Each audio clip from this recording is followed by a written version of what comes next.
Here's how you improve at Muay Thai as a beginner. The advice I'm about to give you would have been useful for me when I was a beginner. But first I want you to understand why Muay Thai? Why Muay Thai? You see, Muay Thai is a complete striking art. I also want you to realize Muay Thai also has clinching, which is a standing grappling. Let me not waste your time, but let's get straight into this. Number one, choosing the right gym. I want you to realize as a beginner, you need someone to be watching you. You need to be careful of what gym you choose. You don't want to pick a gym that is a Mac Dojo. You don't want a gym that teaches you a watered down version of kickboxing. You are here for the real thing, Muay Thai. Listen, you choosing a gym will ensure you have proper technique. I want you to also do some research about your instructor. I want you to look at their experience. See if they have any experience, because you don't want to be trained by someone who has very little or no experience. Now let's jump into the importance of the basics.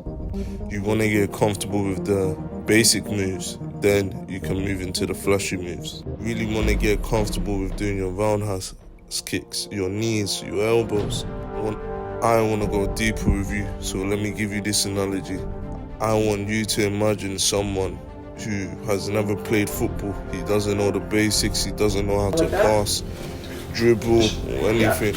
And let's say you put that person. Beautiful, good. So now we have 4 techniques. We got the jab, the cross, the moment the person receives. So now I want you to move around. Imagine there's someone moving. They have no clue what to do. The basics isn't there, which means when they receive the ball, they'll lose it very quickly, or they'll give it away to the opposition.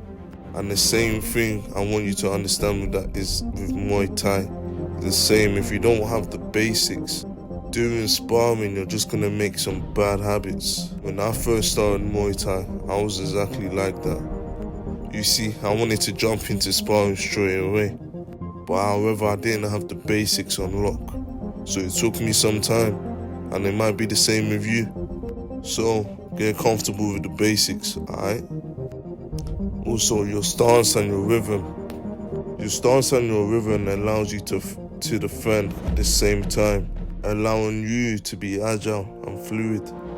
Look, it might be hard hearing this, but it's vital for you to learn the basics of Muay Thai. You must learn how to walk before you run. Let me not waste your time, and let's get into what you need for training. So let me tell you, you will need 16 OZ gloves. This is to ensure you have enough padding in sparring.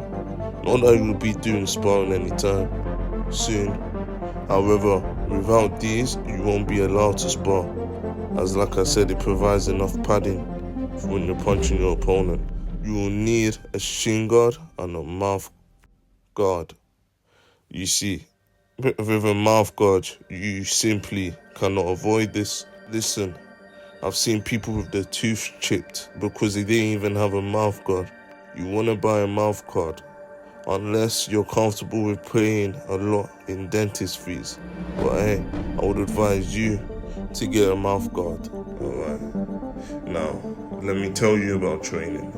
See, I want you to understand that shadow boxing will be effective for you. I would advise you shadow box while watching yourself in the mirror. While doing this, I want you to make sure you have perfect form. Watch how your stances, watch how you will throw a punch. This will all transfer into sparring. Pad work. I want you to understand pad work is essential for Muay Thai. I want you as a beginner to do pad work with someone who's advanced. The reason why I want you to do this is because they can help you with your form. They'll make sure you are doing everything right. Alright, let's go into the heavy bag. I want you to understand the heavy bag is crucial for you. This is because it helps improve your technique, and it also does shin conditioning. If you don't know what to do on the bag as a beginner, just go back to the basics. Focus on doing a strike with perfect execution, then reset to your stance. So you do jab and then reset. You do knee and then you reset. You do elbow, then you reset. But yeah, you get the point. Another key component of training is clinching. You see, clinching, I want you to understand, is basically the standing up BJJ. Clinching will be vital for you and your Muay Thai ability. You see, some gyms don't go in deep in clinching because they may not have the time or they might not have the experience. See, I remember when I first started clinching, it taught me a lot. It taught me how important it is for Muay Thai, because if you don't know how to clinch and your opponent gets you in a clinch, hey, you could be finished. Sparring will help see what works and what doesn't work. In sparring, you utilize your techniques against other opponents. But you as a beginner shouldn't spar until you get the basics and techniques on lock. As you develop the basics and everything, you will find your own style in Muay Thai. Alright, let's go into body conditioning. I want you to understand that Muay Thai athletes are one of the most mentally toughest. You see, Muay Thai fighters, they have done things to condition themselves to pain. You as a beginner might realize your shin hurts quite a lot. That's something you need to get used to. Understand that there's no shortcuts with conditioning. You either get conditioned by getting kicked or kicking your opponent. The more you kick or the more you get kicked, the more stronger you'll get. Just to wrap it up, listen, when you get to the point when you're performing moves with perfection and you're not even putting much thought into it, is when I'll say you're ready. You'll eventually become intermediate. You will be able to hold your own against others in the gym. Then when you get advanced, it might be harder to improve.